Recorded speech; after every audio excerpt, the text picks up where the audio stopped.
online မှာအချိန်တစ်ခုကြာအောင်ရက်တည်လာတဲ့အခါဒီအချက်10ချက်ကိုကျွန်တော်သိခဲ့ရတယ်ပေါ့အဲ့တော့မိတ်ဆွေတို့ကအခုမှစပြီးလုပ်မယ်ဆိုလို့ရှိရင်ဒါလေးတွေကိုအခုကတည်းကသိထားရင်ပို့ပြီးတော့ကောင်းပါတယ်အဲ့တော့ဒီချက်10ချက်ကိုကျွန်တော်အခုမျှဝေပေးပါမယ်ဆိုတော့ကျွန်တော်တို့ online ပေါ်မှာเนาะပထမဆုံးစပြီးတော့ beginner တွေဆိုလို့ရှိရင်เนาะသိရမယ့်အချက်ပထမဆုံးချက်ကဘာလဲဆိုရင်ကျွန်တော်တို့ကဒီ online game ဆိုတဲ့အထဲမှာရှိဖို့လိုပါတယ်အဲ့တော့ဒီ game ထဲမှာပေါ့เนาะ play နေဖို့လိုတယ်အဲ့တော့ဘယ်လိုလုပ်ရမလဲဆိုရင်တော့ဒီ game ဆိုတာလည်းဗျာကျွန်တော်တို့ခဏခဏဟိုကစားရတဲ့ game မျိုးပေါ့เนาะထပ်ခါကစားရတယ်ကျွန်တော် rap ပေါ့เนาะ repetition တွေရှိဖို့လိုတယ်เนาะ repetition ရှိဖို့လိုပါတယ်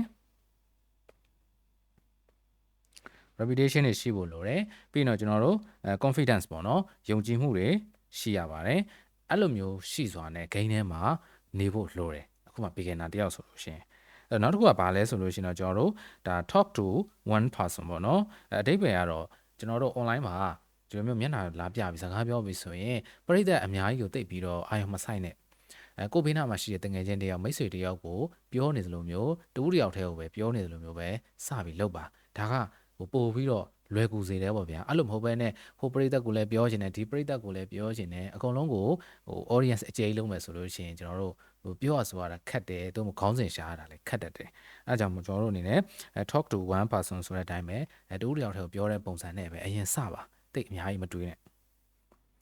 okay အဲ့တော့နံပါတ်3အချက်ကဘာလဲဆိုလို့ရှိရင်တော့ကျွန်တော်တို့အလုပ်များတယ်ပေါ့ဗျာနော်အလုပ်များတယ်ကျွန်တော်တို့နေ့စဉ် video ရရတယ် content တွေဖန်တီးရတယ်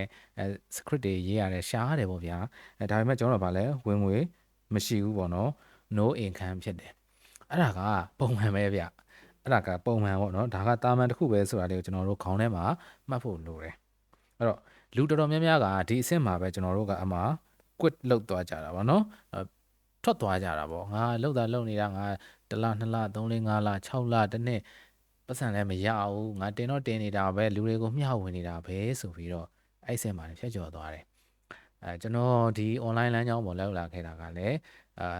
ကိုယ့်ရဲ့ဝါသနာကိုအရင်ခံပြီးလေ့လာခြင်းရနေမှာစတာဒါပေမဲ့အဲ့ဝါသနာကိုလေ့လာဖို့ဆိုရင်တစ်ဖက်မှာကိုယ်ပိုင်ဝင်ဝင်တစ်ခုရှိဖို့တော့လိုတယ်အဲ့တော့ဒီအချိန်စက်ကြားမှာကျွန်တော်တို့ကနေ့စဉ်လုပ်နေရတယ်တင်ယူနေရတယ်ဒီ gain တွေကနေမှထွက်မသွားဘူးလို့တယ်အဲ့တော့အချိန်တစ်ခုတစ်နှစ်နှစ်နှစ်3 4နှစ်ကြာလာတဲ့ခါကျမှ income ဆိုတာကဒါဖြစ်လာတာပေါ့နော်အဲ့တော့ဒါလေးကိုကျွန်တော်သိစေချင်ပါတယ်နောက်တစ်ခုကကျွန်တော် psychology ကိုသင်ယူခိုင်းတာအဲ့တော့ဘာကြောင့် psychology ကိုသင်ယူခိုင်းတာလဲဆိုလို့ရှိရင်အခုခေတ်ကတော့ online မှာကြည့်လိုက်မယ်ဆိုရင်ဗျာတော်တော်များများကဘလို့လုပ်ပါဟိုလိုလုပ်ပါဟို setting နှိပ်ပါဒီလိုမျိုးတိဖြတ်ပါဘလို့ prompt ရေးပါဘလို့ AI သုံးပါဆိုပြီးတော့ပဲသင်ပေးနေကြတယ်အဲ့ဒါတွေကလိုအပ်ပါတယ်ဒါက technical skill ပေါ့ဗျာ technical skill ကျွန်တော်တိဖြတ်ဖို့လိုတယ်ရိုက်တာဒီ camera ချိန်တာအစနောက်ဆုံးမှအခုလို online မှာ live လာလွှင့်မယ်ဆိုရင်တော့ဘလို့လွှင့်ရမလဲဆိုတာအစသိဖို့လိုတယ်ဗျာဒါပေမဲ့တကယ်အဲ့ဒီဟာတွေကအရင်ကလာတာဘာလဲဆိုရင်တော့ psychology ဖြစ်တယ်ပေါ့နော်ဒီ psychology ကိုကျွန်တော်တို့သိဖို့လိုတယ်ဒီကောင်လေးကိုသိဖို့လိုတယ် psychology သိပြီဆိုလို့ရှိရင်ကျွန်တော်တို့ online မှာလုပ်နေတဲ့ဒီ marketing ပဲဖြစ်ဖြစ်เนาะ video content hook တွေရေးတာပဲဖြစ်ဖြစ်ပေါ့ဗျာเนาะhook တွေရေးတာဖြစ်ဖြစ်လူတွေကိုဈေးဝယ်ဖြစ်သွားအောင်လုပ်လိုက်တဲ့စကားလုံးတွေကစဒါတွေအားလုံးကเนาะကျွန်တော်တို့ psychology ပေါ်မှာအခြေခံထားတာเนาะ marketing ပဲလုပ်လို့ဈေးပဲရောင်းနောက်ဆုံးလူကြည့်များအောင် video content ပဲဖန်တီးနော်အားလုံးကဒီ psychology ပေါ်မှာအကုန်မူတည်နေတာဗျအဲ့တော့ psychology အကြောင်းကိုကျွန်တော်လေ့လာစေချင်တယ်ကျွန်တော်လည်းအရင်တော့ technical skill တွေကြီးလိုက်လေ့လာခဲ့တာဒါပေမဲ့အခုကျတော့ကျွန်တော် psychology ကိုပြန်လေ့လာနေရတယ်အဲကြောင့်မလို့အခုမိတ်ဆွေတို့က online ပေါ်မှာလာပြီးတော့ content ဖန်တီးတော့မယ်ပတ်စံရှာတော့မယ် creator လုပ်တော့မယ်ဆိုရင် psychology ကိုလည်းမိတ်ထားခဲ့လို့မရဘူးအဲ့ဒါကိုလည်းတဘာတည်းပေါ့လေ့လာပါအဲ့ဒါသိသွားပြီဆိုရင် content ဖန်တီးရတာလွယ်သွားလိမ့်မယ်အဲကြောင့်ကျွန်တော်သင်ခန်းစာတွေမှာတချို့ရတယ် theory အပိုင်းတွေပါတယ်ဒါပေမဲ့အဲ theory ပိုင်းတွေကကျွန်တော် psychology ကိုအရင်ဆုံးကျွန်တော်ထည့်ပေးနေတာဒါလေးကိုနားလည်စေချင်တယ်အဲ့တော့သင်တန်းတက်မဲ့သူတွေလည်းဒါကိုတီးခံပြီးတော့လေ့လာဖို့လိုတယ်အဲ့ဒါမသိဘဲနဲ့ကျွန်တော်တို့ကဗတ်မညီဘဲနဲ့ကျွန်တော်တို့ technical skill တွေကြီးထိုင်လုပ်နေရင်လည်းအဆင်မပြေဘူးအဲ့ဒီဒီပါလေအဲ့တော့နောက်တစ်ခုနံပါတ်5အချက်ပေါ့နော်လိတ်လို့ပြုတ်မှုပါတဲ့နော်လိတ်လို့ပြုတ်မှုပါလိတ်ဆိုတာကတော့ဗျာနှေးတယ်ပေါ့နော်ဒါပေမဲ့ကျွန်တော်တို့ယုံတဲ့လိတ်ပုံမြင်မှာဆိုလို့ရှိရင်နော်ယုံနဲ့လိတ်ပုံမြင်မှာဆိုရင်လိတ်ကဘာဖြစ်လဲပန်းနိုင်ဝင်သွားတယ်နော်ပန်းနိုင်ဝင်သွားတယ်ကျွန်တော်တို့ပန်းနိုင်ဝင်သွားတဲ့အခါကျဘာလို့လဲ तू ကနှေးတယ်ဒါပေမဲ့ तू ကပုံမှန်လေးသွားနေတာအဲ့တော့ကျွန်တော်လည်းအခုထိ လိတ်လိုပဲကျင့်နေတော့မယ်ကျွန်တော်ကိုယ်တိုင်လည်းလိတ်တကောင်ကဲ့သို့ကျင့်နေတော့မယ်ဆိုတော့မှေးတယ်နော်ဒါပေမဲ့ကျွန်တော်တို့နီးမှန်လမ်းမှန်နဲ့ဇက်တိုက်လုပ်ဖို့လိုတယ်နေတယ်ဒါပေမဲ့နီးမှန်တယ်နီးမှန်ပြီးတော့ဇက်တိုက်လုပ်အဲ့ဒါကဘာလဲဆိုရင်ကျွန်တော်နေ့စဉ်ပေါ့နော် post တင်တာတယ်ကျွန်တော်အခုထိတရက်ကိုတပုတ်တော့ဗျာကျွန်တော်တင်ဖြစ်အောင်တင်တယ်ကျွန်တော်ရဲ့ဒီဒေါက်တာရက်ထက်ဆိုတဲ့ channel မှာတရက်တပုတ်မဖြစ်အောင်ကျွန်တော်တင်တယ်တခါလေကြာရင်2ပုတ်ဖြစ်တခါကျရင်3ပုတ်ဖြစ်သွားမယ်ဒါပေမဲ့အနည်းဆုံး minimum ပေါ့ဗျာတပုတ်တော့ရအောင်တင်တယ်ဒါကကျွန်တော်ဂတိကုတ်ကိုပေးထားတဲ့အရာပဲကျွန်တော်အများကြီးမတင်နိုင်တော့တပုတ်တော့တင်ရမယ်ဒါကကျွန်တော်အတွက်ပြောတာเนาะတခြားသူတွေ marketing လုပ်နေတဲ့သူတွေ online မှာဗီဒီယိုတွေတရက်ကို10ပုတ်တော့15ပုတ်တော့16ပုတ်တော့ must ပေါ့เนาะကြီးမားနဲ့တင်နေတဲ့သူတွေရှိတယ်တင်ပါဒါတွေကလည်းသူတို့တင်နိုင်လို့တင်တာတင်ကြပါဒါပေမဲ့ကျွန်တော်တို့ solopreneur တယောက်တည်းလုံးမဲ့ခရီးစဉ်မှာဆိုလို့ရှိရင်တော့ကျွန်တော်ကိုအိုးနဲ့ကိုဆန်နဲ့ကိုသွားမဲ့ခြေလမ်းကိုသိရတယ်အဲ့တော့ကျွန်တော်ကတရက်တပုတ်တင်လို့မိတ်ဆွေတို့ကတရက်တပုတ်လိုက်တင်ရမယ်လို့ဆိုလိုတာမဟုတ်ဘူးအဓိကကိုကတပတ်မှာဘယ်နှပုတ်တင်ပါလဲဆိုတော့ကိုပေးနိုင်တဲ့အချိန်ကိုအားတဲ့အချိန်ပြီးတော့ကိုကျွမ်းကျင်ထားတဲ့ပညာရပ်နဲ့ကျွန်တော်တို့က balance ညီအောင်လုပ်ရတယ်အဲ့ဒါကကျွန်တော်ရေရှည်သွားလို့ရတာပန်းနိုင်ကိုရောက်ဖို့အဲ့လိုမျိုးသွားရတာဒါလေးကိုကျွန်တော်လုံးဝသိစေချင်တယ်ဒါလေးကိုမိတ်ဆွေတို့ဒီထဲမှာမှတ်ထားပါသူများနဲ့ဘယ်တော့မှမရှင်ပါနဲ့နော်ဒါရေရှည်အတွက်အရန်ကောင်းတဲ့ strategy တစ်ခုပါနော်ဝေးသွားမဲ့ခြေလမ်းကျွန်တော်တို့ကပုံမှန်လှမ်းဖို့လိုတယ်အဲ့တော့နံပါတ်6ကတော့ဘာလဲဆိုရင်ဒါကတော့ပေါ့နော် monetization သမားတွေကိုပြောတာတော့မဟုတ်ဘူးပေါ့နော် view ကနေမှငွေများများမရနိုင်ဘူးဆိုတဲ့အချက်ပေါ့နော် view ကနေမှငွေများများမရနိုင်ဘူးအဲ့တော့ monetization သမားတွေကတော့ view ကနေငွေရှာရတာပေါ့ဗျာဒါပေမဲ့ကျွန်တော်ပြောတဲ့ဒီ view ကနေငွေမရနိုင်ဘူးဆိုတာကတော့ next level သွားခြင်းတဲ့သူတွေပေါ့နော်အဓိက next level သွားခြင်းတဲ့သူ online မှာကျွန်တော်တို့ branding လုပ်မဲ့သူတွေ online မှာကိုယ်ပိုင်ဝင်ကိုယ့်ရဲ့ဘန်ပေါ့နော်ဘန်ထဲကိုဓာတ်ရိုက်ပတ်စံဝင်မဲ့လမ်းကြောင်းကိုကျွန်တော်ကပြောပြတာဒါဒီကျွန်တော်အခုဒီလို parallel သွားနေတာပါတစ်ဖက်မှာလည်း monetization နဲ့ကျွန်တော်တင်မယ်ရရင်ယူမယ်ဗျာဒါပေမဲ့တစ်ဖက်မှာကျတော့ကိုယ်ပိုင် brand ကိုယ်ပိုင်အသိပညာကိုပြန်လဲ sharing လုပ်ခြင်းနဲ့ကျွန်တော်ဝင်ငွေရှာတယ်အဲ့ဒါကပြောရရင်စုရဲ့မျက်နှာလည်းထောက်ဆရာမလိုဘူးဗျနော်ဘယ်သူမျက်နှာမှာထောက်ဆရာမလိုကျွန်တော်တို့အိတ်ကတ်ထဲကိုတန်းပြီးပတ်စံဝင်တာနော်ပြောရရင်ဘန်ထဲကိုဗျာနော်ကိုယ့်ရဲ့ဘန်ထဲကိုတန်းကနေဆိုဝင်လာတာအဲ့စနစ်ကိုကျွန်တော်ပိုကြိုက်တယ်နော်ဒါလေးကိုမိတ်ဆွေတို့ကိုလည်းအဲ့စနစ်ကိုရအောင်လုပ်စေချင်တယ်အဲ့တော့beginner တယောက်ကတော့ဗျာနော်ကျွန်တော်တို့အရင်ဆုံး view ကနေမှကျွန်တော်တို့ဟိုပါပေါ့နော် revenue ပေါ့နော် revenue ရအောင်အရင်လို့အဲ့ဒါပြီးတော့မှကျွန်တော်ဒီဘက်ကငွေများရမယ်ကျွန်တော်တို့ online ပေါ့နော် online မှာကိုယ့်ရဲ့ branding လုပ်ဖို့အတွက် brand လုပ်ပါတိဆောက်ပါကိုယ့်ရဲ့ product ကိုရောင်းပါကိုယ့်ရဲ့ service ကိုမျှဝေပါအဲ့တော့ viral ဖြစ်ဖို့အရန်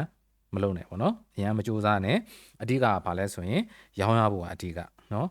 ရောင်းရဖို့ကအဓိကပါ right ဆိုတော့ကျွန်တော်ရဲ့အခု data ထက် content တွေဒီ view သိန်းကနန်းရဖို့တော်တော်ခက်ပါတယ်နော်တောင်းကနန်းရဖို့တော့မနှဲလို့ရတယ်ဒါပေမဲ့ကျွန်တော်လုပ်နေတဲ့ strategy ကရောင်းရဖို့ပဲဒါလေးကိုမိတ်ဆွေတို့သိစေချင်တယ် okay အဲ့နံပါတ်9ကတော့ဘာလဲဆိုကိုပိုင် channel ကိုကြီးထွားအောင်လုပ်ပေါ့နော်ကိုပိုင် channel ဆိုတာကပြောချင်တာကျွန်တော်တို့ဟို Telegram တို့ Viber တို့ဘာတို့ပေါ့ဗျာအဲ့တော့အောင်မြင်နေတဲ့သို့မဟုတ်ကျွန်တော်တို့ online မှာဟိုခဏမြင်တွေ့နေရတဲ့ marketer တွေinfluencer တွေ blogger တွေသူတို့မှာသွားကြည့်လိုက်သူတို့မှာဒီ social media တခုတည်းကိုအားကိုးနေတာမဟုတ်ဘူးသူတို့မှာကိုပိုင် channel ရှိတယ်ကိုပိုင် channel ဆိုတာကဟို online မှာ website လည်းဖြစ်ကောင်းဖြစ်နိုင်တယ်ဒါပေမဲ့မြန်မာနိုင်ငံလူတွေကတော့ website သုံးတာနည်းကြတယ်ပေါ့နော်လူတစုသားပဲဒီ website တွေနော်အဲ့လိုမျိုးဟို blog spot တွေမှာသွားပြီးနေကြတာကျွန်တော်တို့တော့မှပဲ website တွေမသုံးကြအောင်ဘာကြောင့်လဲဆိုတော့ကျွန်တော်တို့ကကိုယ်ပိုင် ecosystem နဲ့ကိုယ့်ရဲ့ interest ပေါ်မှာသွားပြီးရှောက်နေရတာမြန်မာပြည်ဈေးကွက်ပဲရှိတယ်ဆိုတဲ့စကားကိုမိတ်ဆွေတို့ကျွန်တော်အများနဲ့ပြောဘူးတယ်အဲ့တော့မြန်မာလူတွေဘာသုံးများတယ်လဲ Telegram သုံးများတယ် Viber သုံးများတယ် WhatsApp တောင်တိတ်မသုံးကြအောင်အဲ့တော့ Telegram မှာကိုယ်ပိုင် channel ထောင်ပါလူတိုင်းမှာကိုယ်ပိုင် channel ရှိတယ်အဲ့ဒါကဘာကြောင့်လဲဆိုတော့ကျွန်တော်ပြောပြမယ်အရင်ဆုံးကိုယ်နဲ့ရေပတ်ချင်းတူတဲ့သူတွေစုထားလို့ရတယ်နော် Facebook ပေါ်မှာလာ follow ရဲဆိုတာကခဏလှလို့ဖြစ်သွားနိုင်တယ်သို့မဟုတ်အကျိုးတစ်ခုရှိရဆိုပြီးတော့ပဲဒါ follow သွားတာဖြစ်နိုင်တယ်သို့မဟုတ်တစ်ခုလိုချင်လို့ပေါ့နော်ဒါပေမဲ့ဒီလိုမျိုးကိုယ့်ရဲ့ဒီ own community ပေါ့နော် Telegram ပေါ့နော်ပြောရမယ်ဆိုရင်ဒီမှာ Telegram ဂရုလိုမျိုးဝင်လာဖို့ဆိုလို့ရှိရင်ကျွန်တော်တို့ကဟို effort တစ်ခုထည့်ရတယ်ဗျာအနည်းဆုံးတော့ကို Telegram ကို link နှိပ်ပြီးတော့ဝင်လာရတယ်ဗျာအဲ့ဒီ effort လေးတစ်ခုထည့်ပြီးဝင်လာပြီဆိုရင်ဒါ ကိုရှိမှာတခုခုလိုအပ်လို့တကယ်ကိုနဲ့ဒါရင်ပတ်ချင်းတူလို့လာတယ်ဆိုတာမျိုးဒါအရင်ဆုံးဖြစ်စီတယ်အဲ့ဒါကကျွန်တော်တို့ကအရင်ဆုံး filter လုပ်လိုက်တာပေါ့နော်ပြောချင်တယ်ကျွန်တော်တို့ဒီမှာကြော့လေးရှိတယ်ဆိုလို့ရှိရင် follow ပေါ့နော် follower ကနေမှကျွန်တော် Telegram ကိုဆင်းလာတာပေါ့နော်အဲ့လိုမျိုးကျွန်တော်တို့သွားဖို့လိုတယ်အဲ့ဒါပြီးလို့ရှိရင်ကျွန်တော်တို့ကိုပိုင်အုံးsorry ကျွန်တော် social media ပေါ်မှာမိခိုးမှုရှော့ချပေးနိုင်တယ်ဆိုတာကဒါကိုပဲပြောတာပါအကယ်၍များဗျာကျွန်တော် Facebook ကထားပါတော့ VPN သွားပြီเนาะ internet เนาะတခုခုဖြစ်တယ်ဆိုလို့ရှိရင်ကိုပိုင် channel ကိုပိုင် Telegram ရှိတယ်ကိုကဖုန်းနံပါတ်တွေเนาะကျွန်တော် email ဆိုလဲ email ပေါ့ဗျာเนาะထားပါတော့မြန်မာနဲ့သိမသုံးပါဘူးလုပ်ငန်းရှင်တွေပဲသုံးကြတာ email เนาะအဲ့လိုစနစ်နဲ့လဲပတ်နေတဲ့လုပ်ငန်းတွေ email သုံးတယ်အဲ့လိုဟာတွေကိုယ့်လက်ထဲမှာရှိထားတယ်ဆိုရင်ကျွန်တော်တို့ကကိုယ့်ရဲ့ client တွေသို့မဟုတ်ကိုယ့်အတွက် ideal customer တွေကိုအမြဲတမ်းကျွန်တော်တို့က network လုပ်နိုင်တယ်เนาะnetwork လောက်ထားလို့ရတယ်အဲ့တော့အဲ့ဒီ network ကိုပိုင်တိစောက်ထားပါ social media Telegram sorry ဒီ TikTok တို့ YouTube တို့ Facebook တွေကိုလုံးဝ rely မလုပ်ဘဲနဲ့ကိုပိုင် community လုပ်ပါအဲ့ဒါလေးကိုကျွန်တော်ပြောချင်တာအောင်မြင်တဲ့ channel တွေ creator တွေအကုန်လုံး Telegram ရှိတယ်မယုံမရှိနဲ့သွားကြည့်လိုက်အဲ့တော့နောက်တစ်ခုကတော့ content creation ရတဲ့เนาะ content creation ဆိုတာကနည်းပညာသိရှိဖို့တကယ်တော့ပဲကျွန်တော်တို့အမှုပညာလည်းဖြစ်တယ်တဲ့ပြောချင်တာကဗျာအခု content ဖန်တီးတယ်ဆိုရင်တေချာတယ်ကျွန်တော်တို့ setting တွေရိုက်တာတွေလိုအပ်တယ်တိုးတော်လဲကျွန်တော်တို့လူတွေနဲ့ပြောဆိုဆက်ဆံတဲ့အခါမှာ communication skill တွေလိုအပ်တယ်လို့ကျွန်တော်တို့ဖြော်ပြတဲ့ entertainment လို့ပုံစံမျိုးဆိုရင်လည်းအမှုပညာဆန်သေးတယ်ဒါက art ပေါ့ဗျာပြောရင်တော့ art ပေါ့နော်ကျွန်တော်အများအားပြောတယ်တရုပ်ဆောင်ခြင်းအမှုပညာဆိုတာလိုအပ်တယ်ကင်မရာရှေ့မှာဘယ်လိုလာပြီးတော့လူတွေကိုဟောပြောရမလဲကင်မရာကြီးကိုထိုင်ကြည့်ပြီးတော့ဘယ်လိုစကားပြောရမှာလဲနောက်ဆုံးချက်ပေါက်ထဲမှာစကားလာပြောရင်တော့ဘယ်လိုပြန်ပြောရမလဲဆိုတော့ဒါမျက်နှာတွေပေါ့နော်အဲ့ဒါတွေလိုအပ်တယ်အဲ့တော့တခါလေမှာကျွန်တော်တို့ကဒီအရန်ကြီးပေါ့နော်နီးစနစ်ကြာကြီးကျွန်တော်တို့အများနဲ့လုပ်နေတာမျိုးမဟုတ်ဘဲနဲ့ကျွန်တော်တို့ကကိုလည်းနဲ့ fun ဖြစ်အောင်ပေါ့နော် fun ဖြစ်အောင်ကျွန်တော်တို့လုပ်ဖို့လိုပါတယ်ပျော်ရွှင်အောင်လည်းလုပ်ဖို့ဗျာအမှုပညာဆက်ဆံတော့မဟုတ်ကျွန်တော်တို့ဟာတာလေးတွေဒါမှမဟုတ်လေလုပ်လို့ရပါတယ်အဲ့ဒါတော့မိတ်ဆွေတို့ဒါလုပ်ချင်လုပ်ပေါ့နော်မလုပ်ချင်လည်းမလုပ်နဲ့ okay အဲ့တော့ပုံမလာတဲ့ content ဆိုတာကနံပါတ်9ကတော့ပုံမလာတဲ့ content ဆိုတာ normal ပါပဲတဲ့နော်ပုံမလာတဲ့ content ပြောရရင် sex ဖြစ်တာပေါ့ဗျာနော် sex ဟုတ်ပါတယ်လူတွေကမွေးလာကြတဲ့ဗျာဟိုဒီပညာရက်တွေဘယ်သူမှမတတ်ဘူးဟိုပါရမီတွေ talent တွေဆိုတာကလည်းဟိုဘလို့ရှားမလဲတော့မသိဘူးပေါ့နော်လုံးရင်ကိုင်းထဲမှာဒါပေါ်မှာငါစိတ်ဝင်စားပါလားဒါလို့လိုက်ငါအများတန်းဟိုစိတ်ဝင်စားနေလုပ်ပြီးတော့အများတန်းအလုပ်ဖြစ်ပါလားဆိုတော့နောက်မှသိလာရတာအဲ့တော့ကိုကဗီဒီယိုရိုက်တယ်ဗျာ content လုပ်တယ်လူရှိထွက်စကားပြောတယ်ကိုပုံကြီးကတလွဲဖြစ်နေလိမ့်မယ်တောင်ကြီးမြောက်ကြီးလည်းဖြစ်နေလိမ့်မယ်ဒါတွေကိုကြည့်ပြီးတော့ဟာငါဗီဒီယိုကြီးကတောက်တလွဲကြီးပါလားဆိုလို့ရှိရင်လည်း it's okay it is normal နော် it is normal ဒါကတာမန်ပဲဘာမှအဲ့ဒါကိုခေါင်းနဲ့တိတ်မစားနဲ့နော်မွေးကြရဘယ်သူမှမတက်ဘူးအဲ့တော့ကျွန်တော်တို့ကအချိန်ယူရတယ်နော်အချိန်ယူရတယ်ပြီးရင်လေ့ကျင့်ရတယ် practice နော်ပြီးတော့ don't quit ပေါ့နော်ကျွန်တော်တို့ဒီ game ထဲမှာဆက်နေပါမထွက်သွားနဲ့အဲ့လိုမျိုးကျွန်တော်တို့ကသွားရတာ okay အဲ့တော့နံပါတ်10ပေါ့နော်နောက်ဆုံးတစ်ချက်ကဘာလဲဆိုရင် content creation ကတဲ့နော်ငွေများများရှာနိုင်ပါတယ်တကယ်ပါonline content creator တွေတနည်းမဟုတ်တနည်းနဲ့တော့ဝင်ငွေရှာနေကြတယ် monetization ဆိုတာကဒါ basic foundation ပါတကယ်ဝင်ငွေရှာတဲ့ဟာတွေအများကြီးရှိတယ်နော်ဝင်ငွေရှာပုံရှာနည်းတွေအများကြီးရှိတယ်အဲ့တော့ဒါတွေကတော့ကျွန်တော်ရဲ့သင်တန်းမှာလည်းသင်ပေးတယ်အခုထိလည်းကျွန်တော်ဒါမျှဝေပေးနေတယ်ဆိုတော့တကယ်နော်ဝင်ငွေကတော့ရတယ်ဗျာဒါပေမဲ့တကယ်ဆုလက်ပေါ့နော်ကျွန်တော်တို့ရဲ့တကယ်ဆုလက်ကဘာလဲဆိုလို့ရှိရင်တဲ့ကျွန်တော်တို့အဲ့ဒီ journey တစ်ခုလုံးမှာပေါ့နော်ဒီခရီးစဉ်တစ်ခုလုံးမှာကျွန်တော်တို့ဖြတ်ကျော်ခဲ့တယ်ပေါ့နော်အခက်အခဲတွေပြီးတော့ fear ပေါ့နော်အကြောက်တရားတွေကိုကျွန်တော်တို့ face လုပ်ခဲ့တယ်ဒါတွေပြီးအဲ့ဒါတွေကိုကျွန်တော်တို့ how to solve ပေါ့နော်ဒီ solution ရှာဖွေတာတွေဒါတွေကကျွန်တော်တို့ကိုကျွန်တော်ဖြတ်ကျော်လာတဲ့ခရီးစဉ်တစ်လျှောက်မှာကို develop အနေနဲ့ဖြစ်သွားအောင်လို့လုပ်ခဲ့တာဖြစ်ပါတယ်အဲ့ဒီဟာကဒါကျွန်တော်တို့ရဲ့ဒါအဓိကဆုလက်ပဲဆိုတော့ကိုသိစေချင်တယ်ပတ်စံရှာတာကတော့ first goal ပါဒါပေမဲ့သူကကျွန်တော်တို့ရဲ့အဆုံးစွန်တော့ပန်းနိုင်မဟုတ်သေးပါဘူးငွေရှာခြင်းဆိုတာက ပြောရရင်တစ်ခုခုကိုခူးခြင်းလို့တုံးခူးတဲ့သဘောပဲကျွန်တော်တို့အဲ့လိုခူးနိုင်အောင်လို့ဒီတုံးကိုအသုံးချပြီးတော့ခူးနိုင်တယ်ဆိုတဲ့ mindset မျိုးဒီလိုတုံးကိုငါရှာဖွေနိုင်တယ်ဆိုတဲ့ mindset မျိုးဒါလေးတွေကိုကျွန်တော်တို့က develop လုပ်ရင်းနဲ့မှာရရှိလာတဲ့ကိုယ့်ရဲ့ soft skill တွေကို appreciate လုပ်နိုင်စွာနေဒါတွေကဒါကျွန်တော်တို့ရဲ့အဓိပ္ပာယ်ရှိတဲ့ဘဝကိုဒါရောက်စီမှာပေါ့နော်အဲ့တော့နောက်ဆုံးပြောရမယ်ဆိုရင်တော့ကျွန်တော်တို့ငွေရှာတယ်ဆိုတာကကျွန်တော်တို့ကိုယ်တိုင်ရွေးချယ်ခွင့်တွေရရှိဖို့ကျွန်တော်တို့ပျော်အောင်ကျွန်တော်တို့ဖြစ်ချင်တဲ့ဟာတွေလုပ်ချင်တဲ့ဟာတွေရှိဖို့လိုပါတယ်အဲ့တော့အခုမှစပြီးတော့ငွေလိုချင်တာပဲဖြစ်ဖြစ်ပျော်ချင်လို့ပဲဖြစ်ဖြစ် online ပေါ်မှာတက်လာမယ်ဆိုရင်တော့ကျွန်တော်တို့ဒီဟာကိုသိဖို့လိုပါတယ်အဲ့တော့ဒီ smart goal ပေါ့ဗျာเนาะ smart goal ကိုသိဖို့လိုပါတယ်အဲ့တော့ဒီ smart goal နဲ့ပတ်သက်ပြီးတော့နောက်ဗီဒီယိုတွေမှာကျွန်တော်တစ်ချက်ရှင်းပြချင်ပါတယ်အဲ့တော့ကျွန်တော်ရဲ့ channel လေးကို like and follow လုပ်ထားပေးပါ comment လေးတွေမှာရေးပြီးတော့လည်းသိချင်တာလေးတွေမှန်သွားလို့ရတယ် Facebook နဲ့ပတ်သက်လို့